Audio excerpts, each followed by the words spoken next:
wabarakatuh. Halo teman-teman, kita berjumpa kembali. Buat yang belum kenalan, kita kenalan dulu yuk. Perkenalkan, nama saya Thalita Kamilia, nomor absen 33 dari kelas 9. Pada kesempatan kali ini, saya akan membuat video pembelajaran untuk memenuhi tugas bahasa Indonesia yang diampu oleh Bapak Diki Fajar Abdul Rahman. Sebelum masuk ke pembahasan, mau tanya dulu nih sama kalian.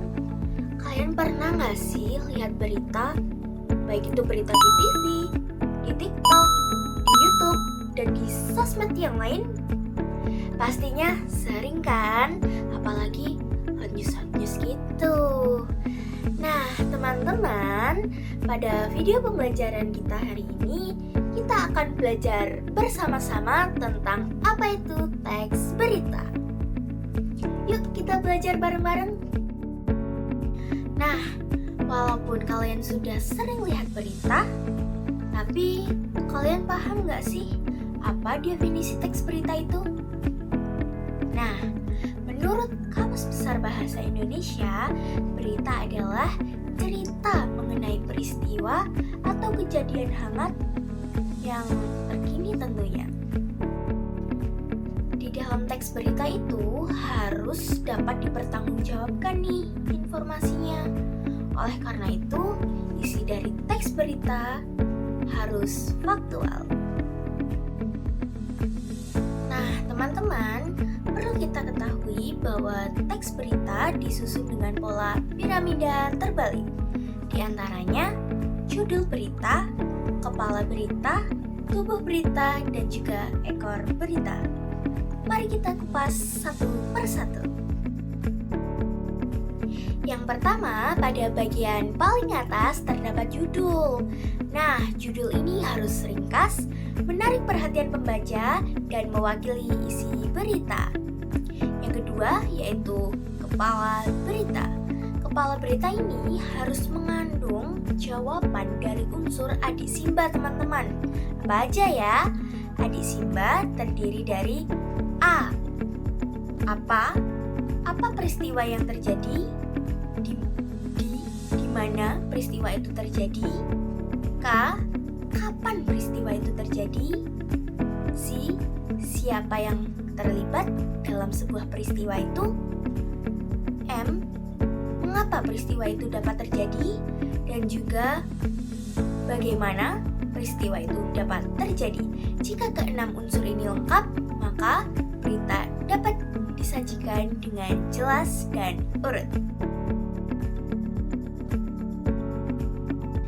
Selanjutnya, terdapat tubuh berita yang berisi penjabaran peristiwa secara rinci dan berurutan. Dan yang terakhir yaitu ekor berita yang berisi simbolan atau data pendukung. Namun, ekor berita ini bersifat opsional ya, karena jika dihilangkan, pokok berita tetap utuh karena pokok berita sudah ada di kepala dan juga tubuh berita. Teman-teman, ciri-ciri teks berita diantaranya yang pertama, bersifat faktual dan aktual. Yang kedua, bersifat objektif dan tidak memihak. Yang ketiga, disusun secara jelas dan sistematis. Yang keempat, menggunakan bahasa baku. Dan yang paling penting, menarik perhatian pembaca. Nah, biar lebih paham, mari kita simak contoh berikut ini. Contoh berita tentang kampus swasta yang izinnya dicabut oleh Kemendikbudristek. Kondisi terkini dua kampus swasta yang izinnya dicabut Kemendikbudristek. Kemendikbudristek mencabut izin dua kampus atau perguruan tinggi swasta PST di Medan, yakni Sekolah Tinggi Ilmu Ekonomi Setie, Nusa Bangsa, dan Setie Indonesia. Lantas, bagaimana kondisi terkini bekas gedung PTS tersebut? Pada bagian itu termasuk ke dalam kepala berita.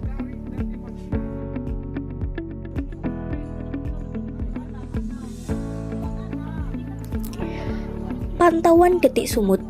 Pada Rabu 7 Juni 2023, Gedung Setie Nusa Bangsa yang berada di Jalan Sei Serayu Medan Sunggal kini tidak lagi memiliki tanda kampus.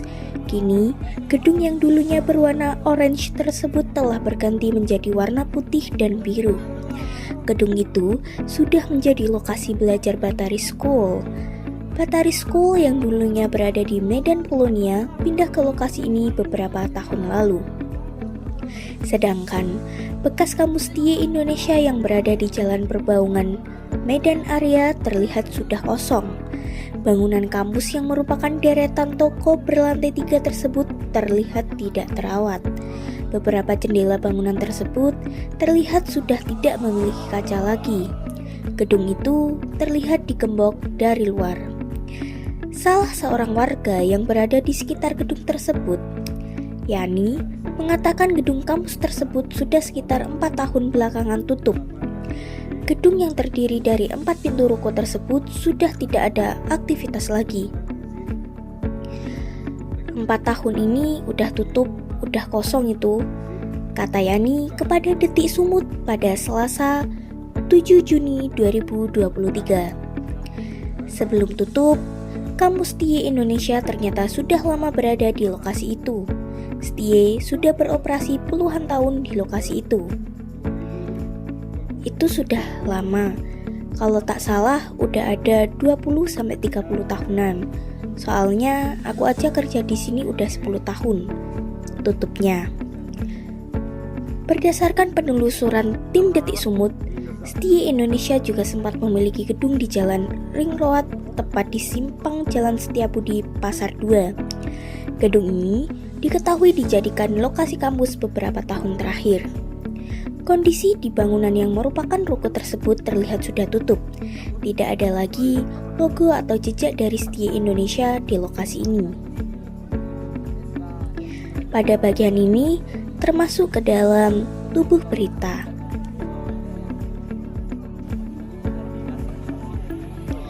Sebelumnya, Kemendikbudristek mencabut 2 izin kampus swasta di Kota Medan. 2 perguruan tinggi swasta PTS yang izinnya dicabut yakni Sekolah Tinggi Ilmu Ekonomi, Setie Nusa Bangsa, dan Setie Indonesia. Hal itu diketahui dari unggahan Instagram resmi Lembaga Layanan Pendidikan Tinggi Wilayah 1 Sumatera Barat. Pada bagian ini termasuk ke dalam ekor berita. Nah, teman-teman, untuk membuat teks berita, kita bisa menerapkan beberapa tips berikut ini. Yang pertama, menghindari opini pribadi ya tentunya. Yang kedua, menggunakan bahasa yang singkat, padat, dan jelas. Lalu, menggunakan unsur adik Simba. Apa aja tuh adik Simba? Masih ingat nggak? Kita ingat bareng-bareng ya. Adik Simba terdiri dari apa, di mana, kapan, siapa, mengapa, bagaimana. Dan yang paling penting, informasi yang disajikan harus terpercaya. Nah, sekarang sudah paham kan apa itu teks berita? Mulai dari definisi, struktur, unsur yang mendukung hingga contohnya. Terima kasih ya teman-teman sudah menonton video ini sampai akhir. Semoga video pembelajaran ini bermanfaat dan sampai jumpa di video pembelajaran berikutnya. Wassalamualaikum warahmatullahi wabarakatuh.